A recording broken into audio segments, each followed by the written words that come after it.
Bonjour et bienvenue dans cette nouvelle vidéo. C'est les produits terminés du mois de mars.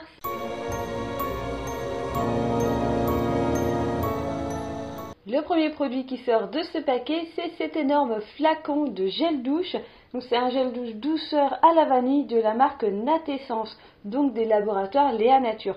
Je l'avais eu en promo sur Beauté Privée. C'est un format d'1 litre. C'est biodégradable, sans sulfate, sans huile de palme, 97% d'origine naturelle. C'est un flacon qui est 100% d'origine végétale. Et ce gel douche a une certification Cosmebio. J'ai mis énormément de temps à finir ce format familial vu que je suis seule. Ça a pris vraiment beaucoup de temps. Alors moi je l'utilise aussi en bain moussant. Donc ça a pris moins de temps que si je l'avais simplement utilisé pour me laver. J'ai beaucoup apprécié ce produit, je trouve que l'odeur est vraiment sympa. Moi j'aime beaucoup les odeurs de vanille, donc très très gourmande. Si je l'utilise en tant que bain moussant, l'odeur ne reste pas, il n'y a pas vraiment il n'y a pas une effluve qui sort de sa baignoire. Hein. C'est vraiment odeur vanille quand on l'a sur soi et pas autrement. Ce n'est pas une odeur qui embaume la salle de bain. Moi j'aime bien quand on laisse un petit embaumement dans la salle de bain. Moi j'aime beaucoup, ça laisse une petite odeur en plus. Bon bah là c'est pas vraiment le cas, mais sinon c'est un très bon produit, il lave parfaitement le corps, moi je ne m'a pas desséché, j'ai pas eu de problème avec. Donc je pense que je pourrais racheter des grands formats comme ça quand il y a des promos là sur Beauté Privée, parce que généralement elles sont à moins 50% ou je vous avais déjà parlé de cette marque pour les shampoings que je pense pas en racheter parce qu'ils n'ont pas de certification bio. Pour les gels douche, au niveau de cette marque, je n'ai rien à redire parce que ce sont quand même de très bons produits. Donc je pense racheter des gels douche de la marque Natessence. Ensuite, pour continuer dans les savons, j'ai terminé un petit pain de savon. Alors j'ai gardé le petit carton pour pouvoir vous le présenter parce que le savon n'existe plus. Hein. De la marque Lafare en Provence. Vous savez que j'aime énormément leur crème pour le visage. Et donc j'avais eu envie de tester un de leurs savons. Donc c'est celui à l'amande et au laurier. Toujours avec une certification Cosmebio, là il y a de l'écocert, c'est 100% végétal, c'est fabriqué en France. Je l'avais pris donc pour pouvoir me nettoyer le visage, mais voilà, j'ai pas très bien réagi au produit, on va dire, c'est que automatiquement ça m'a fait des plaques de rougeur. Donc j'ai gardé ce savon en guise de savon pour les mains. Il n'était pas censé finir comme ça, mais il a fini comme ça parce que comme je n'utilise pas encore de pain de savon pour laver le corps, vu que j'avais ma grosse bouteille de gel douche et que j'ai toujours ce réflexe de gel douche et je n'arrive pas encore à avoir ce réflexe pain de savon pour me laver le corps. Donc voilà, il a fini en petit savon pour les mains, il n'a pas eu une belle fin de vie, il n'a pas eu la vie qu'il aurait dû avoir, mais en tout cas je l'ai terminé. J'ai beaucoup aimé l'odeur de ce produit. Mais voilà, au niveau réactivité, moi, non, je ne le rachèterai pas, ça c'est sûr. Ensuite, j'ai terminé un petit gommage corps de la marque Lila Blanc. C'est un gommage vitalité corps, gommage pour le corps, anti-âge skincare. Toujours une certification Cosmebio. Donc ça, je l'avais eu dans une new box, je crois, de l'année dernière ou l'année d'avant. Parce que j'ai tendance à accumuler les trucs et à ne pas les utiliser. Donc j'avais décidé de finir ce tube, c'était ma mission du mois. C'est un gommage corps que je n'ai pas utilisé pour le corps, tout simplement parce que je ne gomme pas mon corps. Je suis l'une des rares personnes qui ne gomme pas du tout son corps. C'est comme ça, j'en ai pas l'envie, j'en ai pas le besoin, donc pourquoi se faire chier à le faire? Donc je l'ai utilisé pour le visage parce que moi j'aime bien les gommages avec des grains pour le visage. Malgré que j'ai la peau sensible et qui a tendance à rougir, bizarrement j'aime bien les gommages un petit peu décapants, en tout cas où on sent l'effet des grains sur la peau. J'ai beaucoup aimé ce produit, j'aime beaucoup l'odeur. Alors ça sent le lilas, c'est un parfum qui est mis dedans. Mais à première vue, ça a d'être à la base de lilas. C'est à base de poudre de riz et de sel fin au niveau des grains qu'on sent. Je n'ai pas fait de réaction à ce gommage. J'ai pas eu de rougeur, j'ai pas eu la peau avec une irritation. Bon, après je passais pas non plus 20 minutes à me passer du gommage sur le visage. Mais vraiment quelques petits mouvements, tac tac tac, hop, je rince et nickel, pas de soucis. Donc je l'ai clairement utilisé pour ça. Non, je le rachèterai pas parce que voilà, des masques, des gommages dans la new box, on en a quasiment un par mois. Donc voilà, j'ai un petit peu quelques produits en stock. Ensuite, j'ai terminé un dentifrice de la marque Humble Co. Donc celui-ci, vous l'avez jamais vu encore.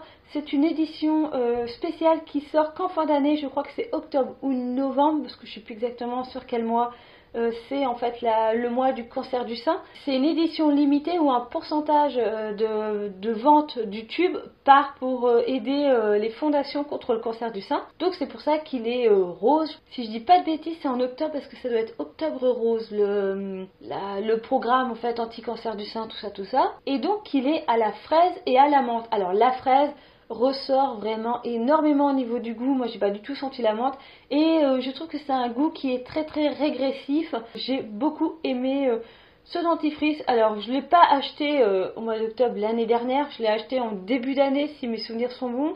Parce qu'il y avait une promo voilà, pour sûrement vider les stocks de cette édition limitée. Mais de toute façon elle était valable jusqu'en juillet 2020 comme c'est écrit tout en haut là sur la petite soudure. C'est des dentifrices vegan, Natrou, eco-friendly. Quoi dire de plus de cette marque? Vous savez que c'est une marque que j'aime beaucoup, je trouve que leurs dentifrices sont vraiment super super sympas. Et bah oui, je pense, si je retombe en tout cas sur cette version-ci, oui, je pense le racheter. Ensuite, un produit qui est rare dans les produits terminés, c'est une bébé crème, donc c'est celle d'Absolution, la crème de teint. Je vous en ai fait une petite vidéo avant que le tube soit terminé pour vous la présenter. Alors j'aime beaucoup ce produit, je trouve qu'il y a un super fini, un super rendu sur la peau. Malheureusement, c'est surtout la teinte de cette bébé crème qui me correspond pas entièrement et c'est un petit peu le petit couac du produit. C'est-à-dire que ça a des sous-tons un petit peu jaunes, un peu dorés, alors que moi j'ai plutôt une peau rosée. En tout cas, c'est ce que je préfère avoir comme bébé crème. Et bah du coup, oui, ça matche pas forcément super bien. Donc j'étais obligée d'utiliser avec parcimonie sans en mettre une grosse couche sur le visage, sinon ça se voyait clairement qu'il y avait une démarcation. Mais sinon j'ai beaucoup aimé ce produit. Alors il n'est pas forcément donné parce qu'il coûte je crois 35 € le tube de je ne sais plus trop combien.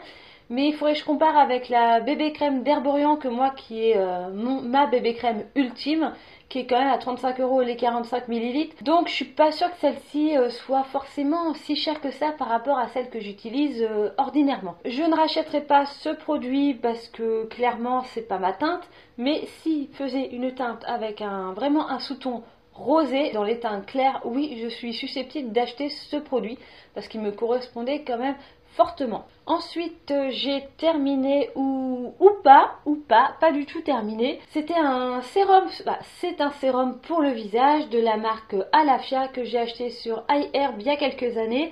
Donc c'était un sérum à base de baobab, coconut baobab avec de l'huile d'argan et du reishi. J'espère que ça se prononce reishi, mais je ne suis pas forcément très sûre. C'est un sérum avec de l'huile de baobab. Le baobab tonifie la peau, l'huile d'argan restaure. Après on a le reishi qui permet de nourrir et tout ça pour aider les premières rides à s'estomper et à faire un renouvellement cellulaire.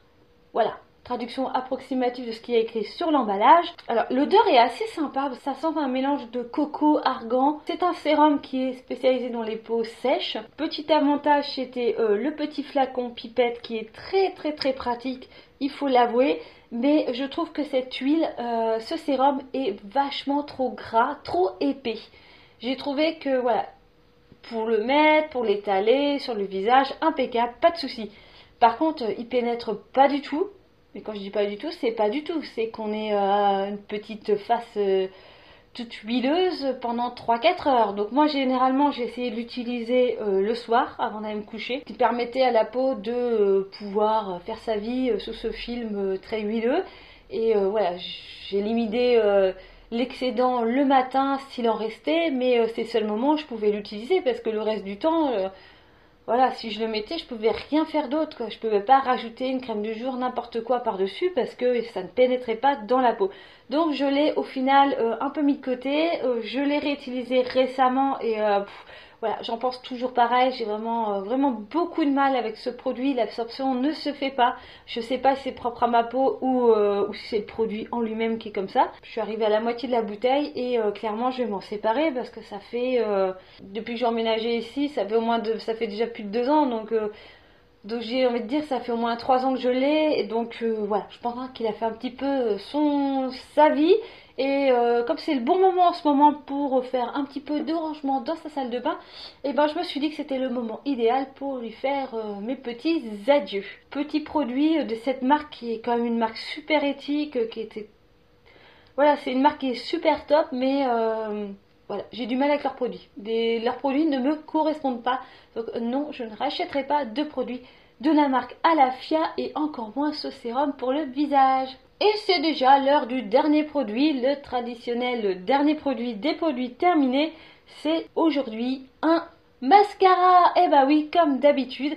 Donc c'est un mascara que j'ai aussi eu dans une box. Alors là, franchement, je pense que c'était une Birchbox ou une Glossy Box. Bref, c'était une box que j'ai eu il y a au moins plus de 2 ans, voire 3 ans. Hein. Je suis une grosse accumulatrice et j'ai tendance à pas utiliser les produits dès que je les reçois. Donc j'ai tendance à les mettre dans un tiroir en me disant ouais, je les utiliserai plus tard. Et des fois, bah, le plus tard arrive quelques années. Beaucoup plus tard. C'est un mascara, c'est le Power Lash Black Mascara de Model & Co. Je ne sais même pas si ce mascara se fait toujours. C'est une brosse. Je sais pas si vous verrez grand chose. Hein. Un jour, je vais changer d'appareil photo, que je puisse faire comme toutes les youtubeuses, vous faire hop ça, et là vous verrez quelque chose de net et non rester en flou comme en ce moment. J'espère que j'ai pas la gueule floue aujourd'hui. Voilà, donc c'est une brosse qui était quand même assez volumineuse, pas en silicone, en poil. Bon bah là elle a une sale gueule parce que le produit a séché dans le tube, donc on n'arrive pas trop à voir la gueule de la brosse, mais c'était quand même une brosse assez fournie. Franchement, j'ai pas un très bon souvenir de ce mascara parce que voilà, c'est pareil, c'est en me disant tiens, je vais réutiliser celui-ci que je l'ai trouvé tout sec comme ça dans son emballage. Je me suis dit bon bah bon débarras vu la tonne de mascara que j'ai d'avance, mais j'ai pas un super bon souvenir de ce mascara. Je crois qu'il faisait quand même des pattes de mouche, des pattes d'araignée plutôt, et des trucs que j'aime pas quoi. J'ai souvenir qu'il collait les cils entre eux et que c'était pas forcément un mascara super merveilleux, sinon je l'aurais fini beaucoup plus vite que ça. Donc voilà, donc je peux pas vous en parler plus que ça parce que je m'en souviens pas trop de ce qu'il pouvait bien faire. C'est ultra passionnant cette vidéo. On va terminer sur une note de... Voilà. Et ben je pense qu'on va s'arrêter là pour cette vidéo parce que ça commence à partir totalement en cacahuète dans les explications. Je vous remercie fortement à tous les nouveaux abonnés qui sont arrivés sur ma chaîne. Je vous fais plein de gros bisous. C'est très gentil à vous d'être venus et surtout de vous être abonnés. Ça fait super plaisir de voir qu'il y a de plus en plus de monde à regarder mes vidéos. Oui, ça fait toujours plaisir de savoir qu'on est de plus en plus nombreux sur cette chaîne. Et bah sinon, moi, comme d'habitude, je vous fais plein de gros bisous et je vous dis à bientôt dans une prochaine vidéo. Bye bye!